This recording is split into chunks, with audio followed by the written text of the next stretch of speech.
Hello, my name is Tucker McSwain, and today we'll be working on this table graph informational sheet as our activity.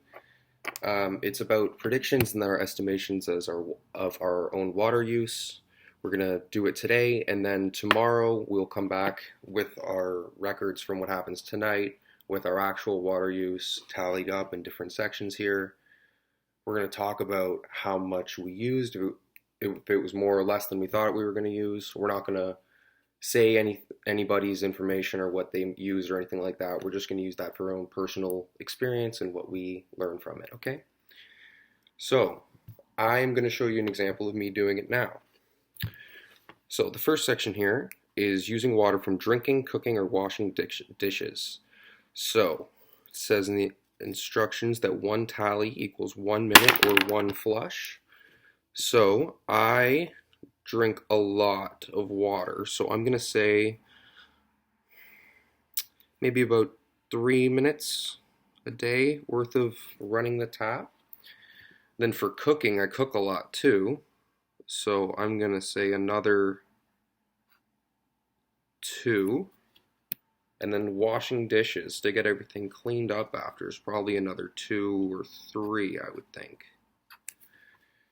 Okay, then the next section is flushes, using the sink, brushing your teeth, or having a shower. So once again, it's 1 minute or one flush is one tally. So for all of those hygiene kind of things, I would think, I don't know, maybe about 10 a day for the first ones, for flushing, sink, and brushing my teeth. And then shower, I take longer showers than I probably should. So I'm going to say about 20 minutes a day.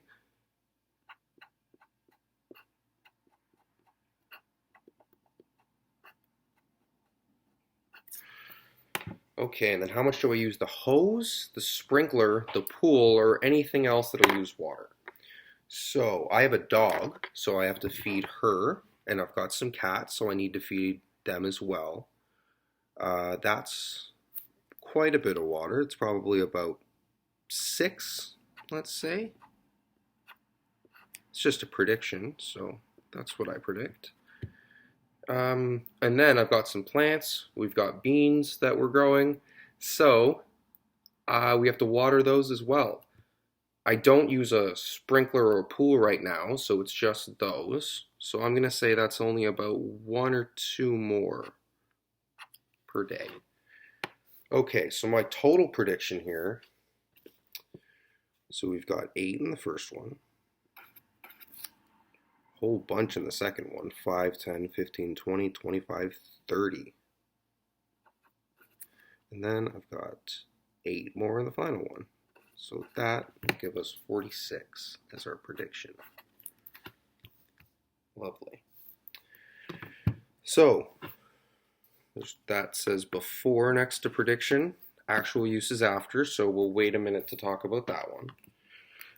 The next section is how could you reduce your water usage before and after? So I'm not sure how I would reduce my water usage for drinking, cooking, or washing dishes. Those,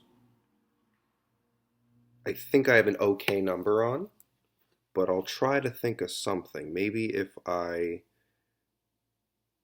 had a higher number, an example would be not using the dishwasher. Instead, washing by hand in one sink. You could also rewear clothes if they weren't really dirty and you didn't need to wash them. Things like that are good ways.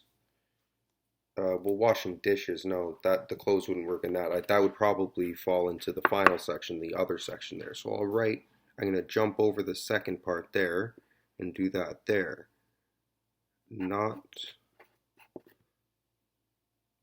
washing too many clothes.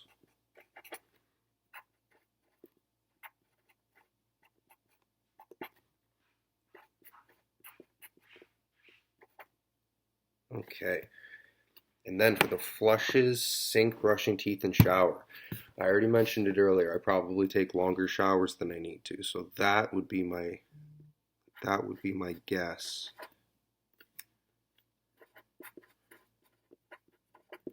Okay. So that's an example of the first part of the activity, and then the next day we would come back with the sheet after recording our actual usage.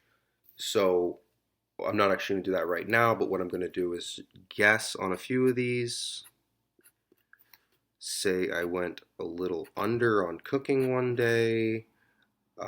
Let's say I ended up with 40. I took a longer shower than I even normally do, so I'm even higher there. And then we spilled some water, and I had to give the dog water twice, so I ended up with 11 for the final section there. So my estimation was only 46, and then in this example, I've come up with 58 as my actual number. So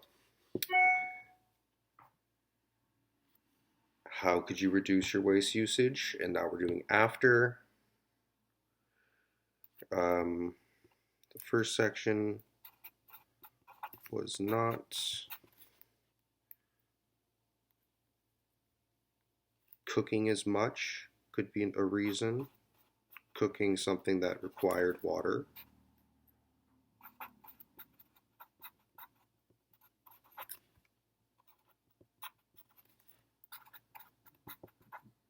So that might be a little lower than you thought.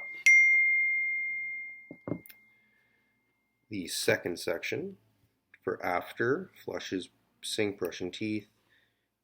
What could I do to make it shorter? Well, it seems like I need to take shorter showers. Be mindful of how long I'm in there.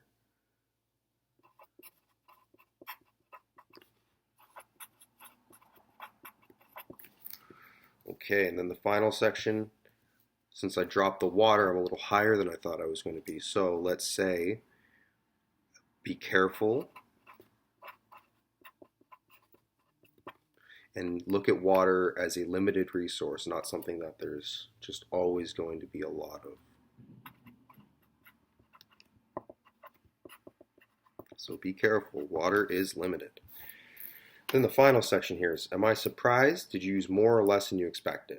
So I would say in the first section here, I was pretty close to what I thought I was going to be. So no, not surprised. Used about what I thought.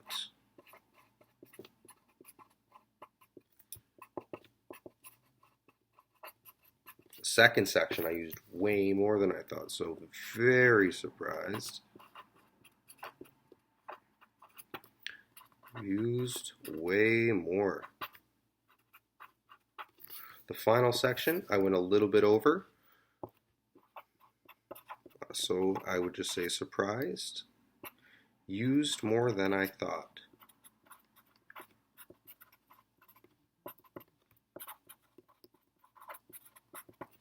So you can use longer examples, multiple examples. This is just a quick one for me. Some of the language and explanations that we're going to be using here, and some of the science and principles are section B 1.1. So we're going to assess the positive and negative impacts of humans and on habitats and communities through different perspectives. So part of this is going to be an indigenous perspective, where we're going to be looking at moving towards sustainability and taking responsibility for our earth and understanding that we are a part of it. We aren't a steward. We aren't just something and we have no control at all. We're a part of it, and we need to notice that and take record and do our best. The second is B 1.2, analyze the impact of depletion and extinction. How do you prevent it? So that'll be more conversation that we have before. It won't necessarily come up in the activity part. It'll be more in the minds on and then the reflection. And language, sort info in different ways. So this is a table graph. It's great for recording and comparing. We can make predictions and estimations, and then we're using a scientific method and experiments to come up with our answers here and record them. Thank you very much. That's been my lesson plan. Have a great day.